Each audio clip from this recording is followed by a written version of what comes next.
Want to hide the header on your WordPress site using Elementor? In this video, I'll walk you through the process step by step so you can customize it exactly the way you want. Meanwhile, don't forget to like this video, subscribe to my channel, and share it with your friends. Now start by opening your browser and logging into your WordPress admin panel. From the left-hand menu, go to Templates and then Saved Templates. Once you're there, click on the Published tab to view all the templates currently live on your site. At the top, you'll see a Header tab. Click it to see which template is being used.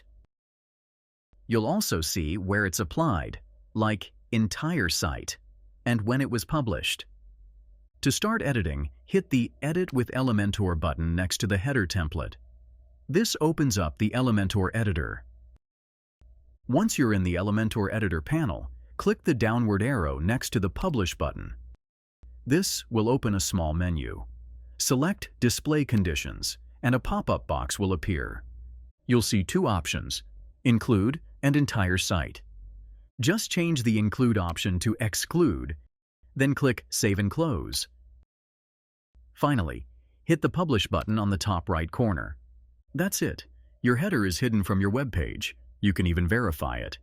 Just click the hamburger menu at the top left and select Exit to WordPress. Then, open your site's demo version from here, and you will see the header is not visible. So, just like that, if you want to level up your web design game, Elementor is the easiest tool available. Give it a try through the affiliate link below and start designing like a pro today. Don't forget to like this video, subscribe to my channel, and share it with your friends.